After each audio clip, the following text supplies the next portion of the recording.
Bonjour à toutes, bonjour à tous. Nous sommes ravis de vous retrouver pour la deuxième matinée de conférence organisée dans le cadre de la Semaine du cerveau à Liège.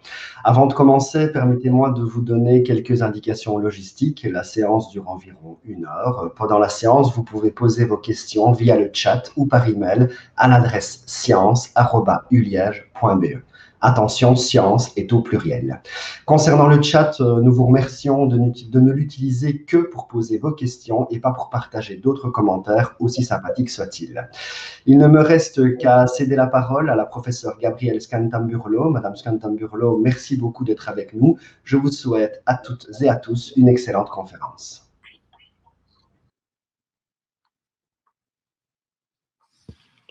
Bonjour à tous. Pour commencer, je propose de vous emmener dans le Pacifique. Si j'arrive à faire fonctionner mon PowerPoint. Voilà. Dans le Pacifique, parce que c'est là que vit une raie torpille. Elle a la capacité, cette raie, d'émettre un choc électrique comme moyen de défense ou de prédation. Eh bien, figurez-vous qu'on a attribué à Socrate le même effet, qu'on a appelé l'effet torpille. Dans le sens où, quand Socrate demandait à son interlocuteur d'émettre une opinion, en lui posant des questions, il induisait parfois ce qu'on appelle un effet de torpeur quand l'interlocuteur réalisait que ses pensées premières n'étaient pas les siennes. Et que peut-être ces pensées, elles étaient imposées par l'entourage, par des préjugés ou par des non-dits. Et donc, non seulement la personne réalisait que ses pensées n'étaient pas les siennes, et puis tout d'un coup, elle n'était plus sûre de ce qu'elle pensait au départ. Vous verrez qu'au-delà de l'effet torpille, ce qui va apparaître, c'est l'essentiel. L'essentiel, c'est la capacité à penser par soi-même, à penser en esprit libre. Et cette capacité à apprendre ou à réapprendre à penser par soi-même, c'est précisément un de nos objectifs, en particulier dans le cadre de la dépression en psychiatrie. Et puis, vous verrez aussi qu'au-delà encore de l'effet torpille, aujourd'hui, on va parler de stimulation électrique et que cette stimulation électrique, ça va constituer le fil conducteur de la matinée. Donc, on va parler de réseaux sociaux, on va parler aussi de réseaux cérébraux dans le cadre de la dépression. Donc, comme Thomas l'a dit, n'hésitez pas à poser des questions et j'y répondrai au fur et à mesure. La dépression, c'est une maladie qui est fréquente, c'est l'affection psychiatrique la plus fréquente. On estime que sa prévalence sur la vie entière est de l'ordre de 5 à 15%, qu'elle peut toucher tout le monde, quelle que soit l'ethnie, le niveau d'éducation ou encore le statut économique. Elle se caractérise par cette dépression par une constellation de symptômes, donc une série de symptômes qui vont avoir une intensité, un retentissement sur la vie et une durée suffisante, donc en général 15 jours, pour qu'on l'on puisse parler d'une maladie. Donc, pendant 15 jours, la personne va souffrir de ce qu'on appelle une tristesse de l'humeur quasi constante et une perte de la capacité à ressentir du plaisir pour toutes les activités qui préalablement lui faisaient plaisir. Et cette perte de capacité à ressentir du plaisir, on l'appelle l'anédonie. Donc, ce sont les deux symptômes principaux de la dépression. Les symptômes, ils varient en fonction que l'on soit un enfant, un ado ou un adulte. Et c'est vrai que chez les ados, on va plutôt observer de l'irritabilité ou aussi des symptômes physiques. Alors, être triste, évidemment, ça peut arriver à tout le monde. Mais quand se produit un facteur de stress, par exemple, la plupart du temps, on parvient à le surpasser après quelques heures ou après quelques jours. Dans le cadre de la dépression, la tristesse, elle va être si grave qu'elle va perturber les activités de tous les jours, à l'école ou à la maison. Et puis, cette tristesse et la pathologie va aussi avoir des conséquences sur l'entourage et sur la famille. Alors, aujourd'hui, on va essayer de réfléchir au réseau, à voir s'il y a un impact des réseaux sociaux sur la dépression. Est-ce que les réseaux sociaux peuvent entraîner la dépression? Il y a une étude qui a été réalisée à l'université de Pittsburgh et cette étude, elle montre que les jeunes qui utilisent les réseaux sociaux seraient plus susceptibles de développer une dépression. Mais en fait, ce n'est pas tant l'utilisation des réseaux sociaux qui va mener directement à la dépression, c'est plutôt le type d'utilisation. Et c'est ce qu'on va essayer de développer. Donc, les réseaux sociaux, on considère qu'ils sont associés à ce qu'on appelle un stress social. Et la dépression, elle est considérée comme une réponse inadaptée au stress. Donc, le stress fait partie de l'environnement. Et l'environnement, combiné à des facteurs génétiques, donc des facteurs qui sont hérités de nos parents, sont susceptibles d'entraîner des perturbations au niveau de la neurotransmission et au niveau de l'immunité, donc de notre système immunitaire.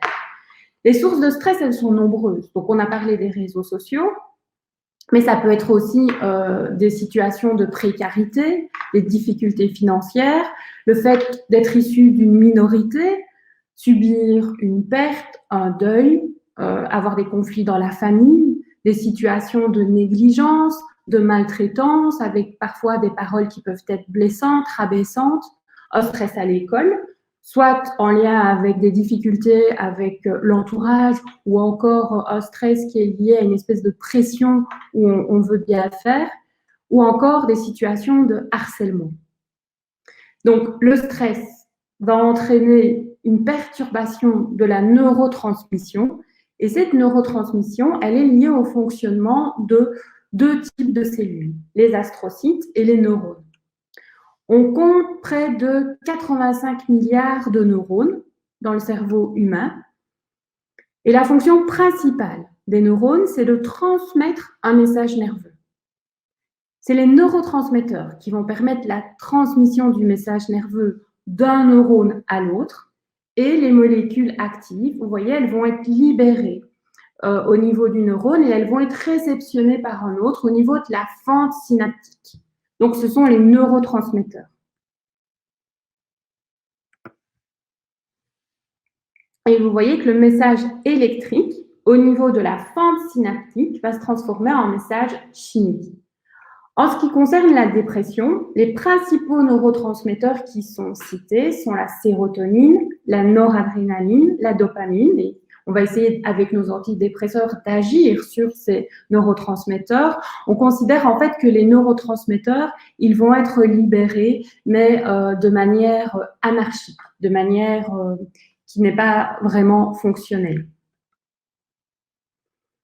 Alors, en ce qui concerne les structures cérébrales qui sont liées à la dépression, donc je vous ai dit, les neurotransmetteurs sont libérés de manière anarchique.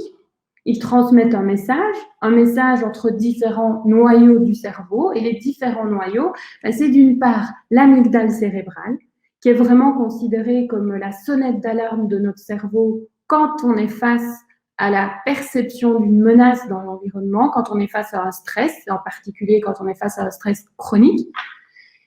Il y a aussi notre hippocampe. Vous savez certainement que l'hippocampe joue un rôle important dans la mémoire. Et on sait que les personnes qui souffrent de dépression, elles ont des problèmes de mémoire. On sait aussi que les personnes qui sont dans des situations de stress ont aussi des problèmes de mémorisation. Ça vous est peut-être déjà arrivé d'arriver à un examen et puis de plus vous souvenir de ce que vous aviez étudié tellement vous étiez stressé. Une autre région qui est importante, c'est le cortex préfrontal. Le cortex préfrontal, il intervient dans la prise de décision. Donc, retenez bien cette région, je vous en reparlerai tout à l'heure. Et puis alors, il y a encore une autre région, c'est la région du cortex cingulaire antérieur. On en parle de plus en plus pour le moment dans la littérature en psychiatrie, dans la recherche, parce qu'on se rend compte que c'est une région qui a un peu un espèce d'intégrateur entre le cortex préfrontal et l'amygdale et l'hippocampe. Et c'est une région qui joue un rôle important face aux situations que l'on vit et qui nous pousse à chercher du sens dans ce qu'on vit. Donc, comme je vous l'ai dit, toutes ces structures, elles sont connectées entre elles. Et dans la dépression, il y a des régions qui fonctionnent trop, d'autres qui ne fonctionnent pas assez. Il y a aussi des régions où le volume est diminué. Par exemple, l'hippocampe, on sait que son volume est réduit dans la dépression, et d'autres régions où le volume est augmenté. Ce qu'il apparaît aussi dans la dépression, c'est que on va observer une perturbation de l'activité des réseaux cérébraux, donc des connexions entre les différentes régions du cerveau. Et ce qui est intéressant, en fait, c'est qu'on va aussi observer des variations entre ces différentes régions selon l'état du patient. Et donc, quand nos patients qui souffrent de dépression s'améliorent, la connectivité, elle va aussi s'améliorer. Donc, en ce qui concerne la dépression, je vois une question, est-ce que ces volumes reviennent à la normale par la suite? Ça, c'est difficile à dire. C'est difficile à dire parce que on s'aperçoit que parfois, quand on est dans une situation de stress et puis qu'on place des personnes dans des scanners d'imagerie, les volumes de certaines structures sont réduits. Mais comme on étudie essentiellement les patients dans des situations quand ils sont malades, on a parfois du mal à savoir si la réduction, elle est liée à la pathologie ou si la réduction de volume, elle était déjà là avant. Maintenant, ce qu'on sait, c'est que quand on agit au niveau de ce qu'on appelle la neuroplasticité dont on a parlé lundi, et je pense que vous étiez là lundi, va stimuler le fonctionnement de certaines régions du cerveau et notamment au niveau de l'hippocampe. Je pense aussi à une étude qui avait été réalisée chez les chauffeurs de taxi londoniens. On s'était aperçu qu'eux, ils avaient un volume de l'hippocampe augmenté et parce qu'ils avaient l'habitude de faire travailler leur hippocampe et qu'ils connaissaient comme ça toutes les rues de Londres. Donc, en ce qui concerne les liens, je vous disais, avec les réseaux cérébraux et les réseaux sociaux, je trouve que c'est intéressant d'essayer de chercher à comprendre comment ces réseaux pourraient avoir un impact sur l'humeur. Donc, il est bien entendu que les réseaux, ils nous permettent de rester liés à nos proches, de rester liés aux personnes que l'on connaît, et c'est important, en particulier dans cette période de Covid. Mais parfois, l'utilisation des réseaux, elle s'emballe et elle risque de créer une surcharge mentale, comme par exemple un trop-plein d'informations qui vont arriver au cerveau qu'on va avoir du mal à intégrer. Je vous ai parlé de l'importance du type d'utilisation. Les études révèlent qu'en fait, il y a deux choses qui sont importantes en lien avec l'impact des réseaux. La première notion, elle est liée au temps, et la deuxième, elle est liée à la comparaison sociale. À propos du temps, dans l'étude dont je vous parlais, il apparaissait que le risque de dépression, il était augmenté dans les 6 mois qui suivaient une utilisation de plus de 300 minutes par jour. Et cette étude, elle a été réalisée avant le Covid. Et ce temps excessif, eh bien, en fait, il remplace les échanges en vrai avec les personnes qui nous entourent à la maison, avec l'entourage. Il remplace aussi la réalisation d'objectifs personnels ou d'objectifs scolaires. Et puis, il remplace des précieux moments de réflexion ou de vagabondage intellectuel. Parfois aussi, ce temps passé, il peut entraîner un sentiment de culpabilité quand on se rend compte à la fin de la journée qu'on est vraiment resté longtemps sur son smartphone, par exemple. Il peut entraîner des problèmes de sommeil et aussi des problèmes de concentration. Donc, la notion du temps passé sur les réseaux, elle est importante. Et puis, scroller sur les réseaux, c'est aussi associé à ce que je vous disais, la comparaison sociale. On se compare aux autres et ça peut avoir un impact négatif sur l'estime de soi. Cette impression que la vie des autres est plus belle et donc que les autres ont une vie meilleure c'est considéré par certains scientifiques comme une erreur fondamentale. Donc, évidemment, très peu de gens vont afficher leurs expériences négatives dans les médias sociaux. Et le fait d'être noyé de ces expériences positives, de voyages merveilleux, les salles de fitness, tout ça, ça donne une impression complètement fausse de la réalité. Et donc, avec des photos qui ne laissent entrevoir de la vie des autres que des clichés. Et progressivement, ça risque de générer des émotions négatives et des ruminations qui sont toujours entretenues avec le sentiment de ne pas être à la hauteur d'idéaux quasi impossibles. Et puis, progressivement, on risque d'intérioriser les représentations des réseaux sociaux qui sont des représentations marchandes dans un univers de placement de produits, de publicité déguisée ou pas. Et en fait, quand on est face à une pub à la télé, on est généralement conscient que la réalité est trafiquée, mais c'est beaucoup moins évident quand on est sur les réseaux. Ça peut être difficile à vivre, et en particulier à des moments critiques de la vie qui sont en lien avec le développement de l'identité. Et puis, un autre danger avec les réseaux, avec la publicité, c'est un danger qui est en lien avec l'image corporelle et avec la minceur qui est affichée sur les réseaux. Une minceur qui n'a rien à voir avec la réalité. Et dans ce contexte, il y a quelques années à New York, ils avaient lancé une campagne contre la dictature de la minceur. Ils s'étaient aperçus que 80% des filles de 10 ans avaient peur de devenir grosses et que 60% des filles se comparaient à des top modèles. Et vous voyez, dans cette campagne, il est noté « Je suis une fille et je suis belle comme je suis », accompagné de phrases qui changent selon les affiches, comme « Je suis amicale, intelligente, curieuse, courageuse ». Et donc, toute une série d'adjectifs qui vont permettre d'élargir le concept de la beauté et lui soustraire cette invariable obsession de la minceur, avec une perfection utopique qui est mise en avant par les journaux et par les affiches publicitaires. Cette campagne, elle date de 2013, mais bien évidemment, elle peut s'appliquer à tous, à toutes, quel que soit notre genre ou notre identité de genre.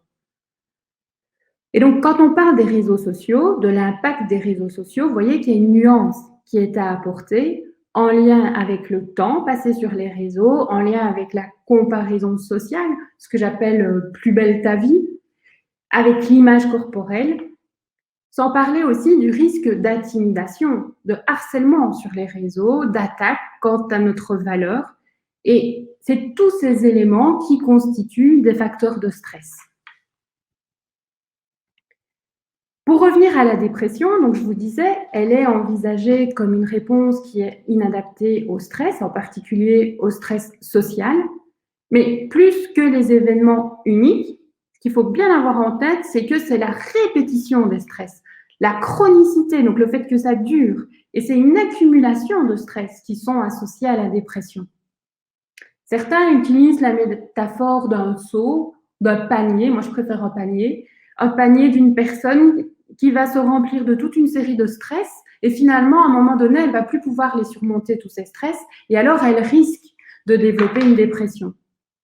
Donc, je vous disais, chez les ados, ce qu'on observe surtout, c'est de l'irritabilité ou alors des symptômes physiques ou des comportements qu'on appelle des comportements à risque qui risquent d'entraîner des décrochages, en particulier des décrochages au niveau scolaire.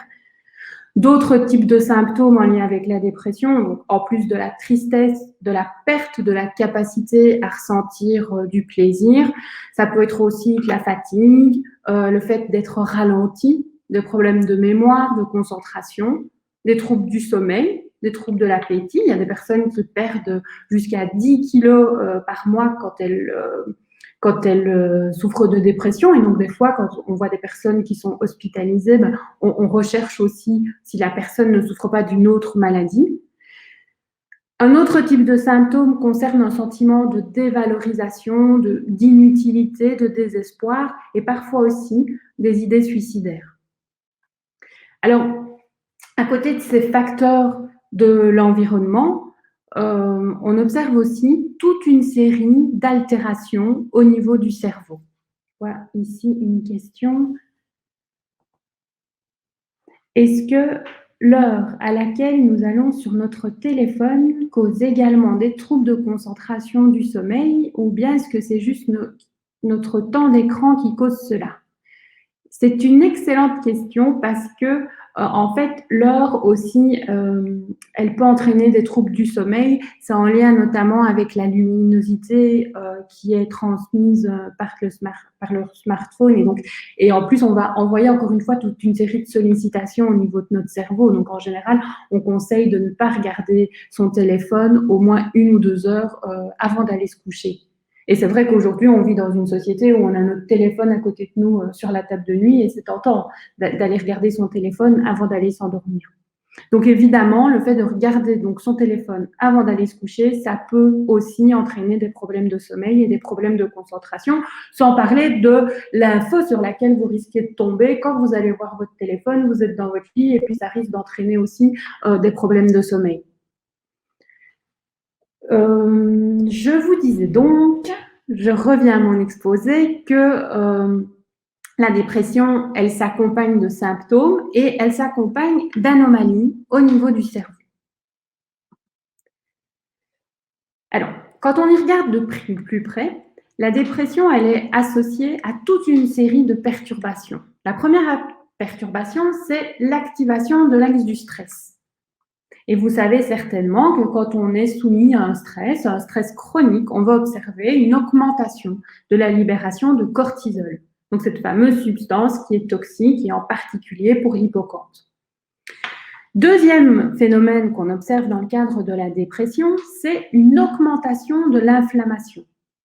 Et l'activation de l'axe du stress et l'activation de l'inflammation vont progressivement conduire à une atteinte de la neurotransmission, donc les neurotransmetteurs dont je vous ai parlé tout à l'heure. On observe aussi une altération de la neuroplasticité. Donc en fait, le stress va entraîner une libération et l'inflammation aussi d'ailleurs, de toute une série de facteurs qui vont empêcher nos neurones de prospérer, de développer des nouvelles synapses. Ce qu'on observe également, c'est une altération des circuits cérébraux qui sont impliqués dans la dépression et qui sont en lien avec l'anédonie, donc la perte de plaisir, mais aussi avec l'anxiété, l'irritabilité ou la colère qu'on peut ressentir quand on est déprimé. Donc, en lien avec l'anédonie, c'est plutôt le système de récompense qui est impliqué. Et en fait, on se rend compte que les structures, les régions cérébrales qui sont liées au système de récompense vont fonctionner moins bien. Donc, on dit qu'il y a une hypoactivation. Et en lien avec l'anxiété, c'est plutôt les régions du cerveau qui sont impliquées dans le système limbique, donc le système des émotions, telles que l'amygdale ou encore l'hippocampe. Et donc là, on voit que ces régions, elles vont avoir tendance à être hyperactives. Souvenez-vous, je vous ai dit que l'amygdale, c'était une sonnette d'alarme et donc qui continue à résonner dans notre cerveau quand on est dans des situations de stress. Et on observe même qu'il y a des patients, une fois que le stress est passé, eh bien, leur amygdale, cette sonnette d'alarme, elle continue à fonctionner. Donc, on peut dire que la dépression, elle est contemporaine d'une réorganisation de l'activité cérébrale. Elle va avoir un impact sur la dynamique des réseaux cérébraux qui sont associés à la régulation des émotions, qui sont associés aussi à ce qu'on appelle le contrôle cognitif, qui concerne le fait de pouvoir planifier des choses, de pouvoir prendre des décisions, et aussi la référence à soi. Ça fait quand même beaucoup d'éléments. Alors, ce qu'on a mis en évidence, ce que vous voyez ici, c'est que les personnes qui souffrent de dépression, elles présentent ce qu'on appelle un déficit de reconnaissance émotionnelle. Donc, en général, quand on regarde le visage de quelqu'un, on sait lire ses émotions, si quelqu'un a un visage joyeux ou si quelqu'un a un visage neutre, ou au contraire, s'il a l'air fâché ou s'il est triste. Eh bien, on a montré que la dépression, elle est associée à une baisse de la capacité à identifier les expressions faciales, émotionnelles de la personne qui est en face de nous. on observe ce qu'on appelle un biais de négativité, qui va entraîner le fait qu'on va se focaliser, qu'on va se concentrer sur les émotions négatives, voire même qu'on va attribuer des aspects négatifs à un visage qui serait neutre, ambigu, voire même positif. Donc, vous voyez, c'est ce qu'on appelle les biais cognitifs. La dépression, elle est liée à des facteurs de stress dans notre environnement qui vont aussi avoir un impact sur nos horloges biologiques. Donc, je suppose que dans le cadre de votre cours de biologie, on vous en a évidemment parlé, des rythmes biologiques. Et c'est la raison pour laquelle la première chose qu'on va conseiller à un patient qui souffre de dépression, mais j'ai envie de dire même au-delà, dans un premier temps, aux personnes qui sont soumises à des stress chroniques, et on le sait, la situation actuelle en lien avec le Covid, tout ce que ça entraîne, les courants en live, aussi, c'est une situation qui peut être stressante, ça va perturber ce qu'on appelle nos horloges biologiques.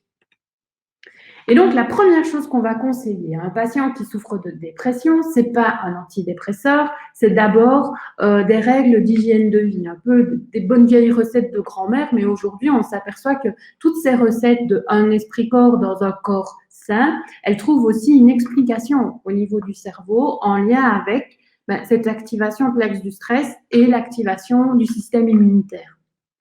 Et donc, ce qu'on conseille, c'est des heures fixes pour le lever.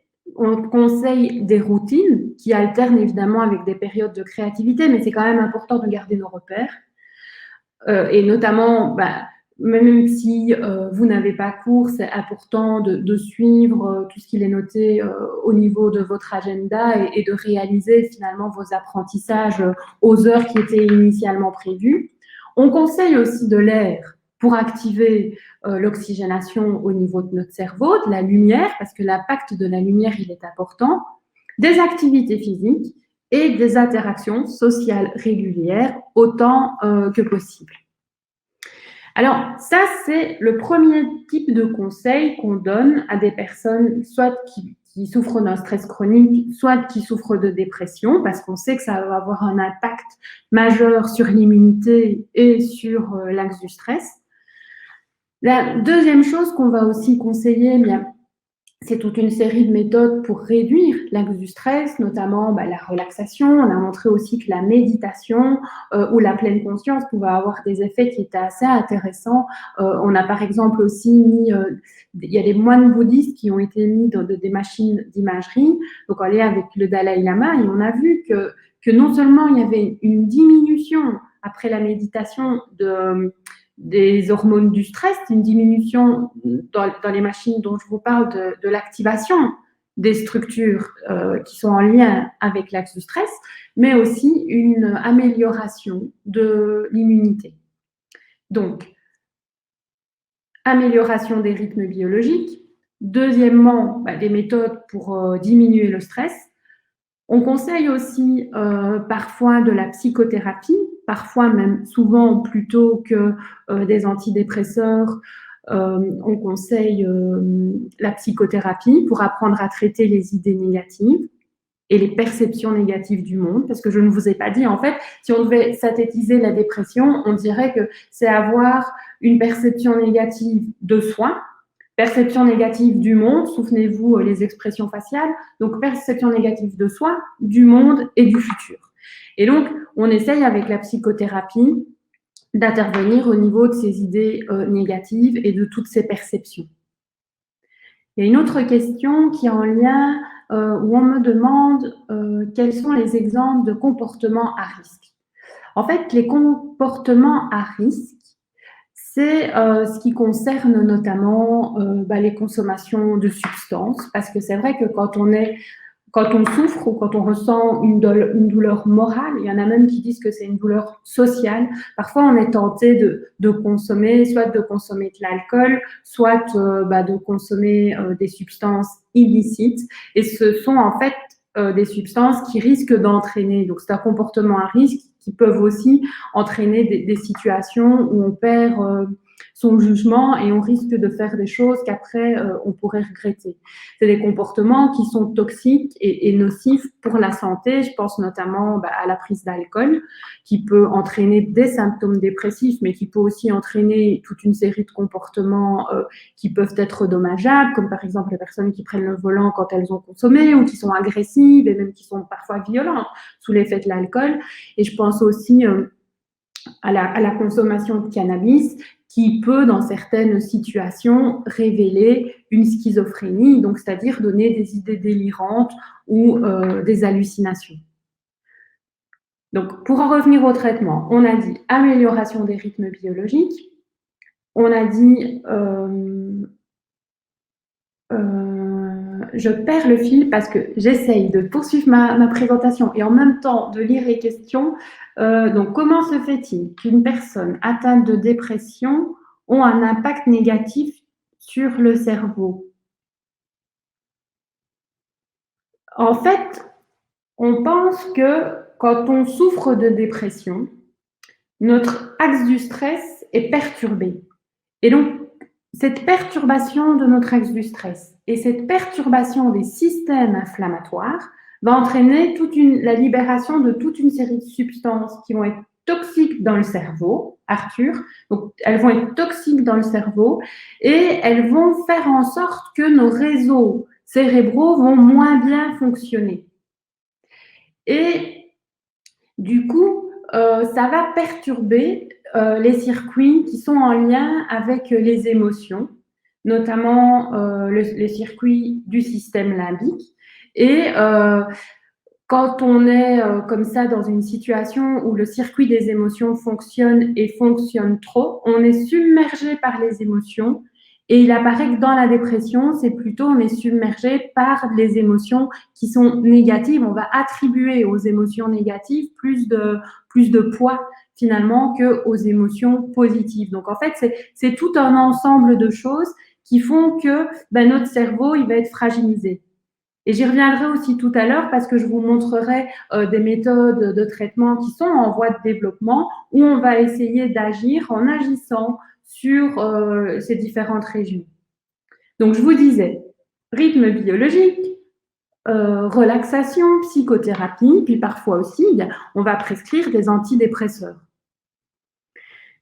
Les antidépresseurs, ils vont agir dans un premier temps, enfin, en tout cas, c'est ce qu'on nous dit, ils vont agir en diminuant la recapture de la sérotonine, de la noradrénaline au niveau de la fente synaptique. Et donc, les antidépresseurs vont augmenter les taux de neurotransmetteurs. Ce qui est important, c'est que ces antidépresseurs, en même temps, ils vont aussi activer notre neuroplasticité et ils vont diminuer les phénomènes inflammatoires. Et donc, ce sont des substances qui vont agir en moyenne en 2 à 3 semaines. C'est le temps nécessaire pour que se mettent en place les phénomènes qu'on va appeler alors neuroplastiques. Ça, ce sont les antidépresseurs. Maintenant, il apparaît qu'il y a des patients qui ne répondent pas au traitement antidépresseur. Donc, si vous voulez, on donne l'antidépresseur pendant un certain temps, on attend de voir s'il fait effet. S'il ne fait pas effet, on peut augmenter les doses ou alors on change de traitement. Mais il y a des personnes chez qui, même si on augmente les doses, si on change de traitement, si elles suivent une psychothérapie, qu'elles améliorent leur rythme biologique, chez qui les traitements ne font pas effet.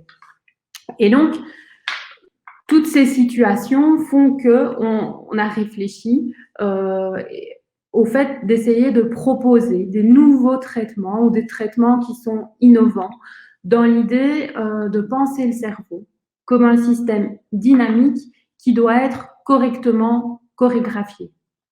Donc, ce sont des méthodes de neuromodulation qui insistent sur l'importance des réseaux cérébraux, de leur dysfonctionnement, donc du fait qu'ils fonctionnent moins bien comme clé des troubles psychiatriques, avec en filigrane l'idée de penser le cerveau comme ce système dynamique qui doit être correctement chorégraphié. Donc ça, c'est important. Donc, je vous ai montré les réseaux et on essaye de chorégraphier le tout. Donc, on essaye d'envisager le cerveau dans son ensemble plutôt que de se fixer sur une substance. Cette neuromodulation, elle consiste en une modification de l'excitabilité du cerveau de certains neurones, de certains circuits, afin donc de corriger leur dysfonctionnement. Alors, on distingue plusieurs techniques en lien avec la neuromodulation. Il y a des techniques qu'on appelle invasives. Ce sont des techniques de neurochirurgie où on va aller placer des électrodes au niveau du cerveau des patients. Alors, ici, je vous montre cette technique de neurochirurgie, j'y reviendrai plus tard. Ce que vous devez bien savoir, c'est qu'en Belgique, on n'utilise pas la neurochirurgie dans le traitement de la dépression. En France et aux États-Unis, ce traitement, il est à l'essai dans le traitement de la dépression sévère. Et nous, en Belgique, comme en France d'ailleurs, on l'utilise dans le traitement du TOC, le trouble obsessionnel compulsif, mais en cas de TOC sévère et qui résiste à tous les traitements qu'on a proposés aux patients. Une autre méthode de neuromodulation, c'est l'électroconvulsivothérapie, qu'on appelle aussi la sismothérapie. Donc, vous voyez, à travers un électrode, on va envoyer un choc électrique au patient. Troisième méthode, c'est la stimulation magnétique transcrânienne. Donc là, on envoie un champ électromagnétique. Mais j'insiste, ce sont des méthodes qu'on ne va pas utiliser dans un premier temps. On les utilise si les patients sont résistants au traitement. On va d'abord commencer par l'électroconvulsivothérapie. Cette méthode, elle existait déjà bien avant l'ère des médicaments. Sa paternité, elle revient à Ugo Serletti.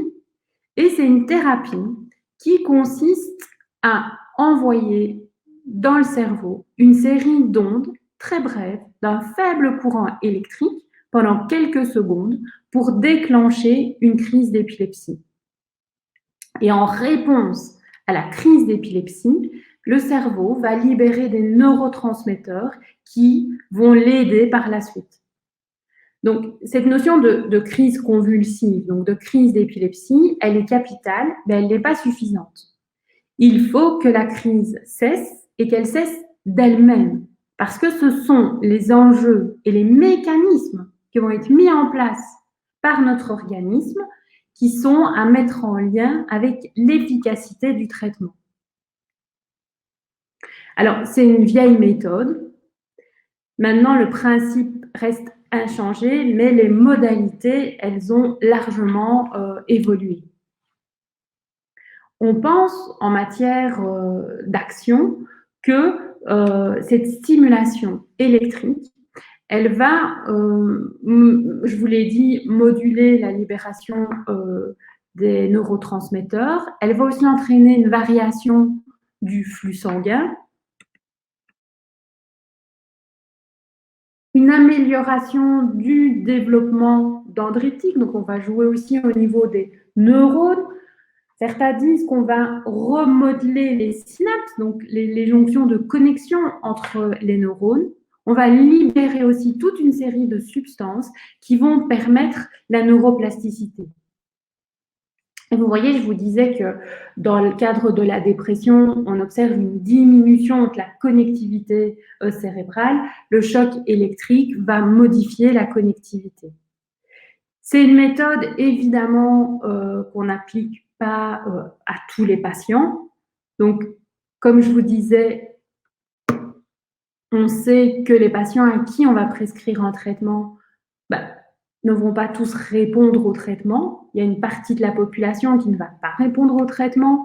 Et les méthodes par sismothérapie, comme on les appelle, ou électroconvulsivothérapie, elles sont destinées à des dépressions qui sont sévères.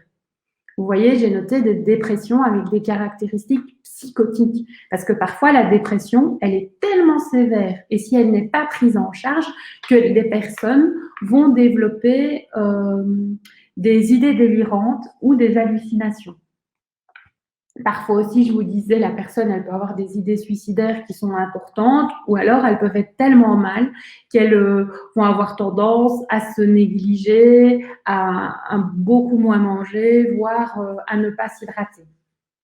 Donc, je vous ai parlé de cette méthode dans le cadre de la dépression, mais elle peut aussi être utilisée dans la manie, donc qui est une forme extrême d'euphorie, d'hyperactivité, ou encore dans la schizophrénie, donc qui est associée aux idées délirantes et aux hallucinations.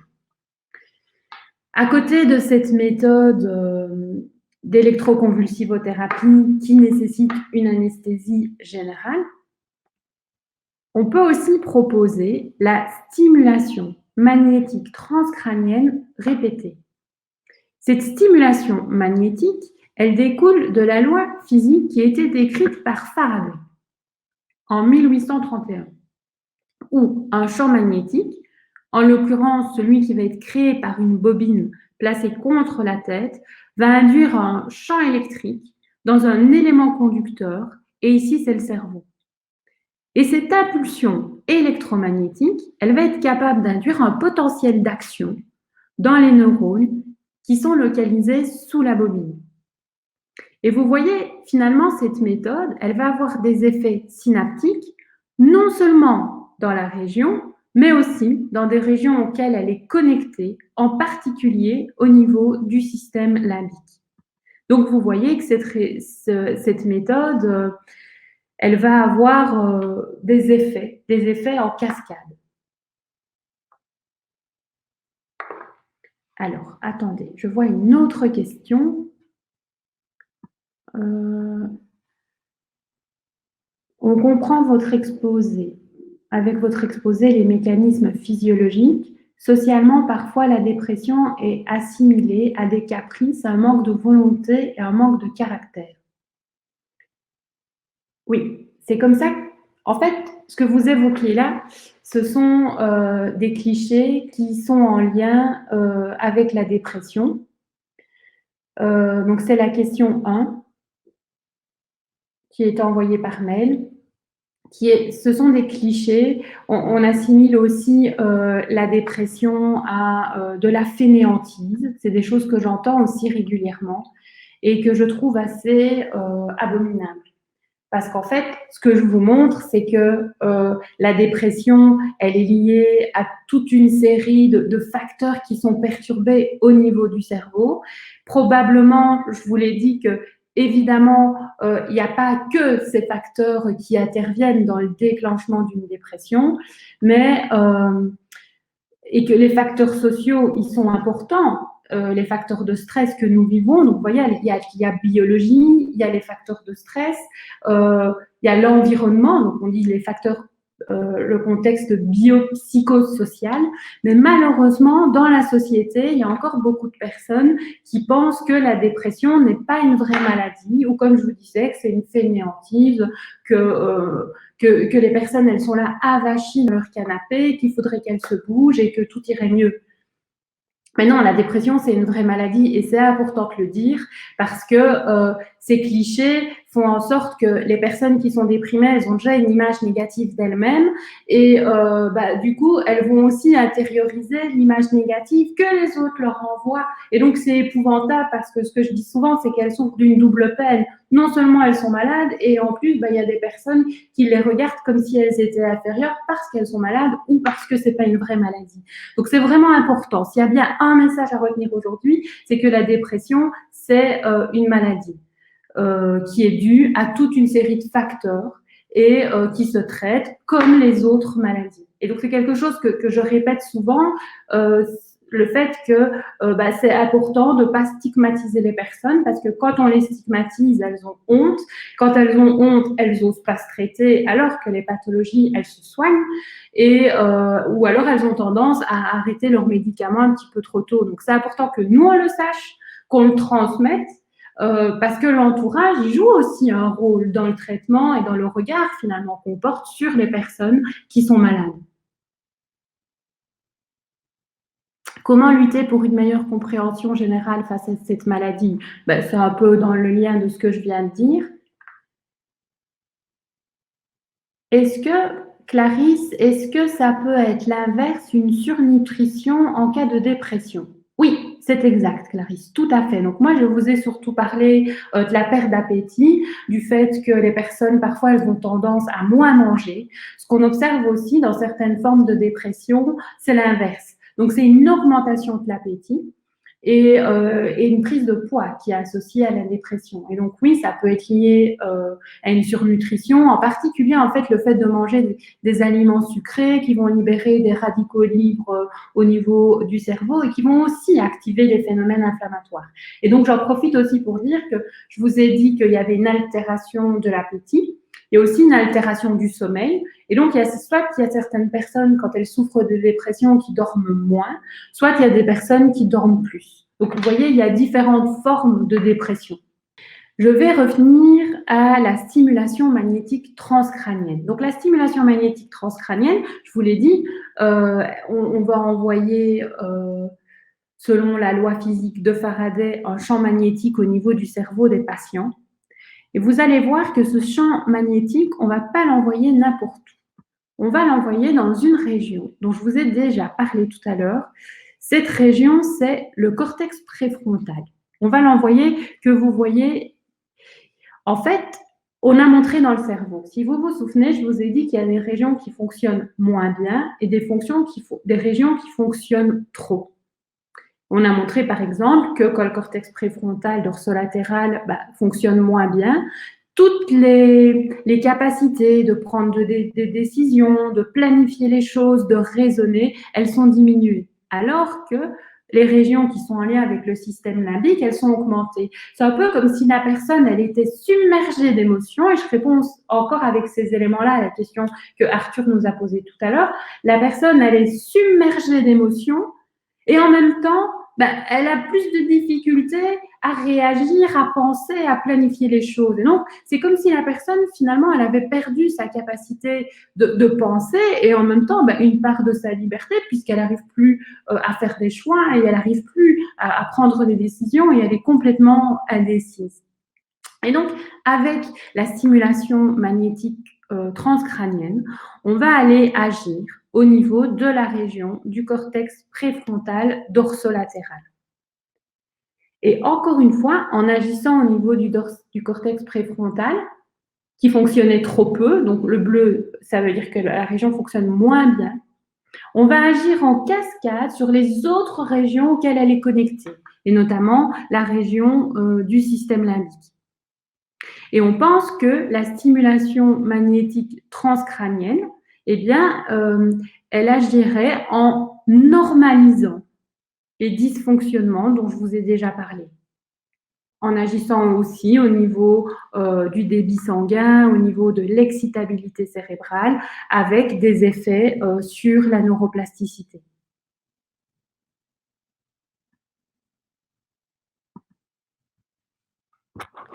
Cette méthode, elle est proposée aussi aux personnes qui souffrent de dépression, mais pas le même type de dépression que quand on propose un traitement par électroconvulsivothérapie. Donc en fait, c'est une méthode qui est indiquée dans des dépressions qui sont résistantes, mais dans des dépressions qui sont moins sévères. Elle ne nécessite pas d'anesthésie générale, cette méthode-là, et il faut réaliser plusieurs séances par semaine au moment du traitement. Vous voyez qu'elle est indiquée dans la dépression, donc chez les personnes qui ne répondent pas au traitement ou qui ont une mauvaise tolérance au traitement, ou encore dans la schizophrénie avec des hallucinations résiduelles. Il y a une troisième méthode de neuromodulation. Cette méthode, c'est la méthode neurochirurgicale, dont je vous ai parlé. Donc, je vous ai dit, on ne l'utilise pas dans le traitement de la dépression, mais c'est à l'étude en France et aux États-Unis. On l'utilise principalement dans le traitement du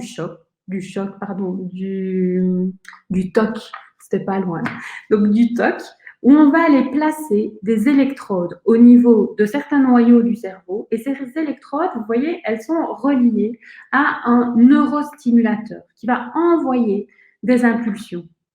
Et donc, ces impulsions, au départ du neurostimulateur qui est placé sous la peau, elles vont aller agir, encore une fois, sur l'excitabilité de nos neurones.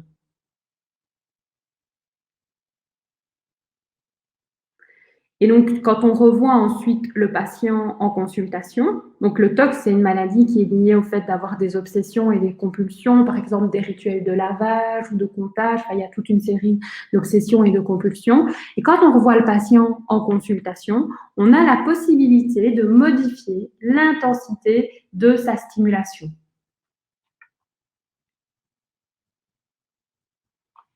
Alors, donc, on va modifier l'intensité de la stimulation. Donc, vous avez vu, je vous ai présenté des approches qui sont en lien avec la neuromodulation, qui sont aussi en lien avec le fait qu'il est indispensable en psychiatrie de se développer, de proposer des alternatives au traitement habituel. C'est aussi des méthodes qui doivent encore continuer à être étudiées pour bien comprendre comment elles fonctionnent et dans l'espoir de proposer à nos patients des traitements les plus individualisés possibles. Donc, on a vraiment là des pistes qui sont importantes pour la recherche. En ce qui concerne les réseaux sociaux, je vous ai aussi dit que parfois, quand on est face au réseau, quand on observe la vie des autres, on agit en fonction d'eux. Il y a certains sociologues qui disent qu'on est en fait dans un processus de validation en attente de likes. Et pourtant, il ne faut pas oublier que cette validation, elle n'est peut-être pas forcément nécessaire. Voilà, je vous remercie de votre attention. Je suis disponible pour d'autres questions.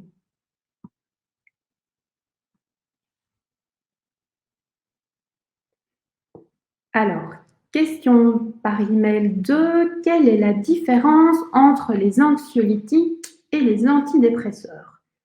C'est une question d'une importance majeure. Donc, je vous disais pour moi, très important, que tout le monde prenne bien conscience que les maladies psychiatriques, ce sont des vraies maladies dont il ne faut pas avoir honte. Deuxième chose extrêmement importante, c'est la différence entre les anxiolytiques et les antidépresseurs. Donc, en fait, les antidépresseurs, je vous l'ai dit, ils vont aller agir sur la neurotransmission. Et ils sont prescrits en général dans la dépression, mais aussi dans les troubles anxieux, comme par exemple les personnes qui ont un TOC ou encore les personnes qui souffrent de ce qu'on appelle un trouble panique et qui vont avoir des attaques de panique ou des crises d'angoisse. C'est un médicament, l'antidépresseur, qui agit en moyenne en 2 ou 3 semaines. Et on espère, avec nos antidépresseurs, améliorer l'humeur, mais aussi, une fois que la personne va mieux, l'aider à prendre du recul quand elle est face à une situation. Et en prenant du recul, elle a la possibilité, comme nous tous dans la vie de tous les jours, quand ça va bien, à évaluer les différentes alternatives avant de prendre une décision. Les anxiolytiques, ce sont des benzodiazépines, donc qui font un peu partie de la famille des calmants, qui vont agir au niveau du GABA. Mais eux, ils sont associés, ils ont un effet quasiment immédiat, un effet rapide, ce qui fait que il y a certaines personnes qui ont plutôt tendance à se tourner vers les anxiolytiques quand elles veulent être apaisées rapidement. Mais le problème avec les anxiolytiques, c'est que ils sont associés à toute une série d'effets secondaires. Le premier, c'est des problèmes de mémoire et des problèmes de concentration. Il y a parfois, je vous le dis parce que parfois il y a des étudiants qui se disent qu'ils vont consommer ce genre de substances parce qu'ils sont stressés, mais ce genre de substances, ça entraîne des problèmes de mémoire et de concentration. Donc c'est vraiment pas du tout une bonne idée de consommer ces substances. C'est dangereux aussi de les consommer quand on va prendre le volant. D'ailleurs, on ne doit pas les consommer quand on prend le volant. Autre effet secondaire qui est important, c'est un effet qui est lié à la dépendance. Donc, c'est le fait de devoir consommer plus pour obtenir le même effet. Et donc, progressivement, les personnes, elles vont avoir tendance à consommer de plus en plus pour obtenir le même effet. Elles vont devenir dépendantes. Et la dépendance, c'est quoi? La dépendance, c'est qu'on perd le contrôle par rapport à sa consommation. Et donc, on se dit, un peu comme dans l'alcool, on se dit, je vais arrêter de consommer, ça va aller, je suis capable de le faire. Mais la personne a complètement perdu le contrôle et c'est pas toujours facile d'arriver à réduire la consommation. Je vous parle des effets toxiques des benzodiazépines, mais il faut aussi savoir qu'on ne doit pas les arrêter tout seul du jour au lendemain. Parce que quand on fait un sevrage comme ça rapide, on a un risque de faire une crise d'épilepsie. C'est la même chose pour l'alcool. Il faut diminuer de manière progressive. Donc, vous voyez, ce sont des substances qui sont normalement à réserver les anxiolytiques à des situations de crise, mais qui ne sont pas à conseiller de manière prolongée, ou alors qui sont conseillés, quand je vous dis dans la période de la crise, pendant une durée qui est restreinte. Et donc, quand le psychiatre en prescrit, il doit être en accord avec le médecin traitant et on sait que on va le prescrire, mais pas pendant une durée prolongée. Autre question, est-ce que, comme l'alcool, la dépression laisse des effets négatifs irrémédiables sur le cerveau? Alors, je ne pense pas. Je ne pense pas que... Donc, moi, je vous ai montré les effets négatifs de l'alcool, mais j'ai insisté sur les effets toxiques du stress, mais je pense que ce qui est aussi bien important de garder en tête, c'est que les phénomènes toxiques, ils sont pas irréversibles et que donc, nous avons la possibilité de renverser la balance et de lutter contre les effets toxiques du stress chronique, notamment à travers la neuroplasticité. Et donc, on a la possibilité, donc le cerveau, il est encore largement terra incognita, puisqu'il est fait de l'enchevêtrement de milliards de neurones, mais il a cette possibilité de s'adapter aux sollicitations de l'environnement. Et c'est vrai que je vous ai montré qu'il y avait des altérations, des anomalies au niveau du cerveau, mais en stimulant notre neuroplasticité, on arrive à améliorer les différentes fonctions. Et pour stimuler la neuroplasticité, moi, je vous ai parlé des antidépresseurs, mais c'est clair qu'il y a bien d'autres méthodes avant. Et je pense que une des meilleures façons de stimuler la neuroplasticité, c'est l'apprentissage. On est dans une matinée scolaire, mais je rigole, mais en plus de l'apprentissage, c'est la créativité, c'est tous les hobbies que vous avez, si vous faites de la musique, si vous aimez lire, si vous êtes curieux, si vous jouez, quand on jardine, quand on bricole, on stimule les régions du cerveau. Finalement, ce qui est important, c'est de multiplier les activités pour stimuler différentes régions du cerveau. Et en stimulant nos différentes régions du cerveau, on va stimuler la neuroplasticité, on va libérer toute une série de médiateurs qui vont se révéler, in fine, extrêmement bénéfiques pour le cerveau. Et donc, je trouve que c'est une belle question pour terminer, parce que c'est une question qui nous permet de terminer sur une note positive.